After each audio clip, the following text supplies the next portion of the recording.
আসসালামু আলাইকুম। বাংলা সংবাদে সবাইকে স্বাগত জানাচ্ছি। আমি চিন্তিয়া হক। শুরুতেই সংবাদ শিরোনাম।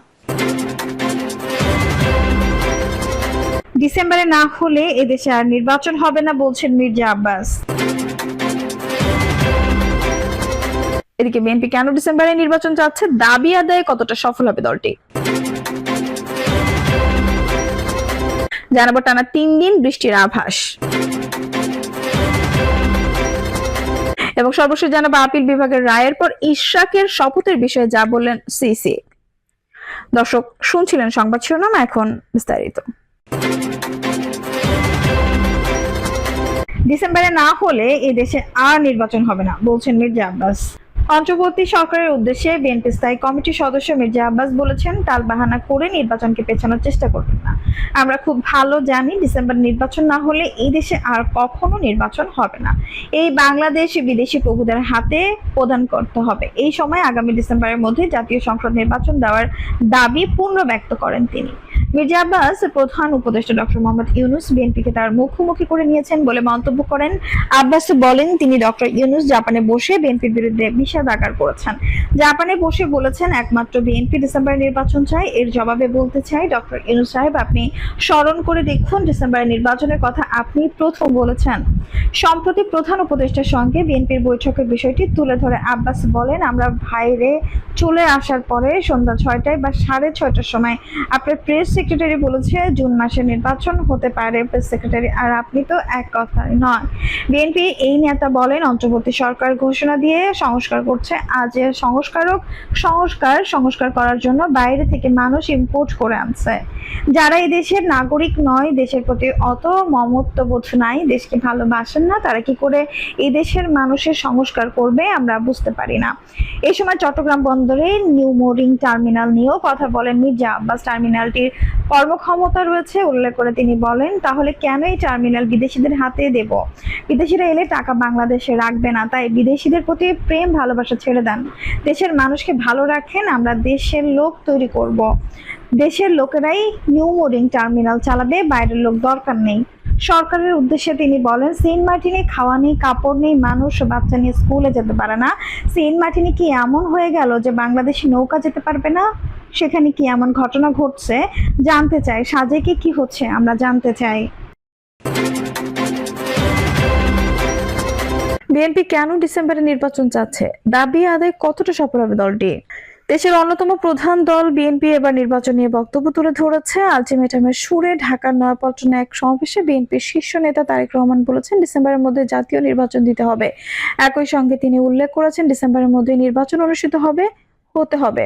খবর বিবিসি বাংলা। নির্বাচন প্রশ্নে অন্তর্বর্তী সরকারের উপর চাপ বাড়াতে এখন নির্বাচন বিএনপির শীর্ষ পর্যায় থেকে এমন বক্তব্য দেওয়া হলো বলে বিশ্লেষকরা মনে করছেন। প্রশ্ন হচ্ছে, ডিসেম্বরের মধ্যে নির্বাচনের জন্য কেন চাপ বাড়াতে চাইছে বিএনপি?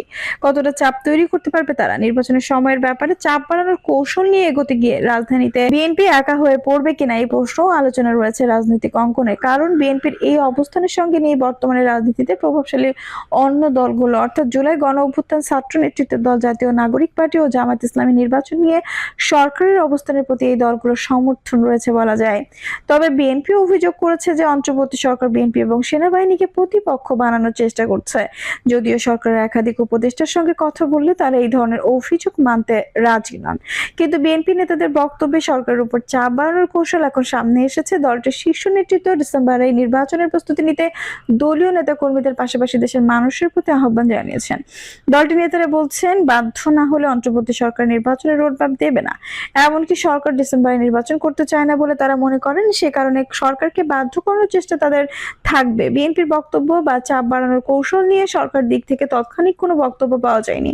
প্রধান উপদেষ্টা অধ্যাপক ডক্টর মোহাম্মদ ইউনূস বুধবার জাপান সফরে গিয়ে দেশটির সরকারের ঊর্ধ্বতনদের সঙ্গে বৈঠকে বাংলাদেশে ডিসেম্বর থেকে জুনের মধ্যে যে নির্বাচন করার পুরনো অবস্থাটি তুলে ধরেছেন। অন্যদিকে প্রধান উপদেষ্টা পদত্যাগের ভাবনা নিয়ে সম্প্রতি যে সংকট তৈরি হয়েছিল তা সামাল দিতে তিনি গত শনিবার রবিবার 2 দিন 22টি রাজনৈতিক দলের নেতাদের সঙ্গে বৈঠক করেছেন।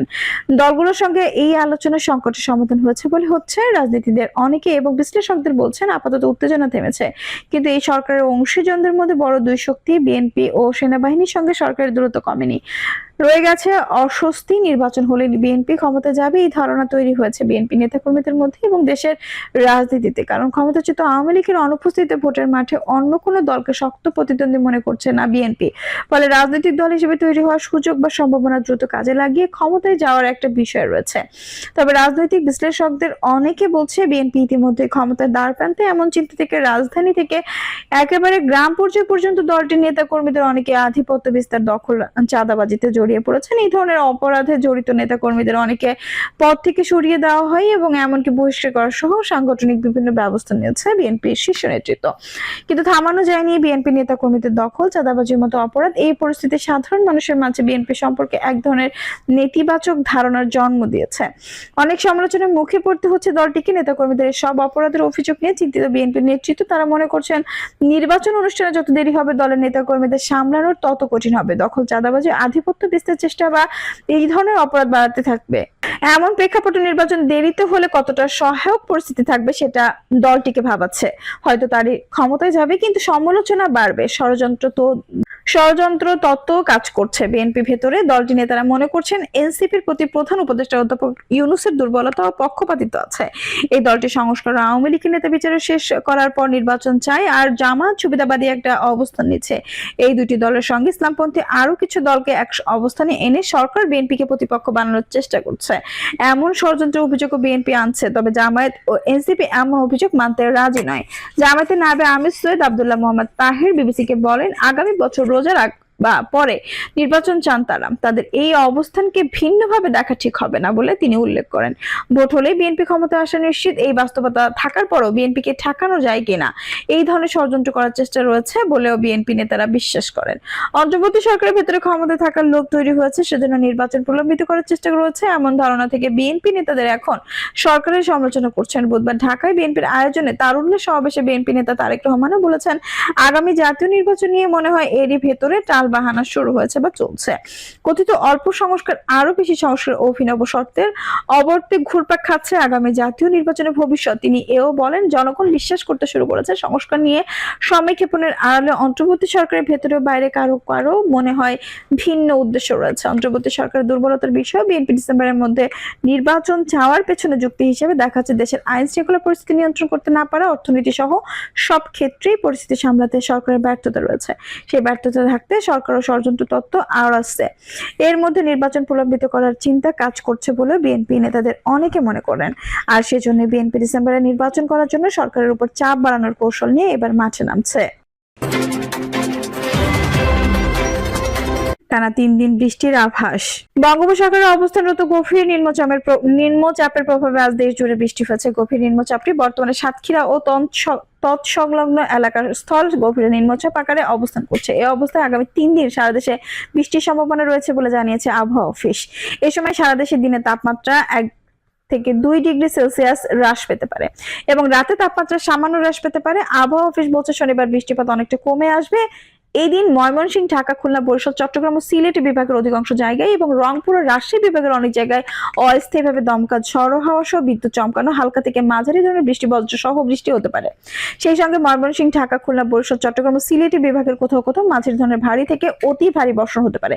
এছাড়া রোববার রাজশাহী, রংপুর, ময়মনসিংহ, চট্টগ্রাম ও সিলেট বিভাগের অধিকাংশ জায়গায় এবং ঢাকা, বরিশাল, খুলনা বিভাগের অনেক জায়গায় অস্থায়ীভাবে দমকা হাওয়া সহ বিদ্যুৎ চমকানো, হালকা থেকে মাঝারি ধরনের বৃষ্টি, বজ্র সহ বৃষ্টি হতে পারে। সেই সঙ্গে দেশের কোথাও কোথাও মাঝারি ধরনের ভারী থেকে ভারী বর্ষণ হতে পারে। এই সময় সারা দেশের দিন এবং রাতের তাপমাত্রা প্রায় অপরিবর্তিত থাকতে পারে। দর্শক, এই ছিল এখনকার সর্বশেষ সংবাদ। নিশ্চয়ই ভালো লাগলো অবশ্যই একটা লাইক দিন, কমেন্টে আপনার মূল্যবান মতামত জানান। সবসময় আমাদের পাশে থাকতে সাবস্ক্রাইব করে বেল বাটনটি অন করে রাখুন। ধন্যবাদ।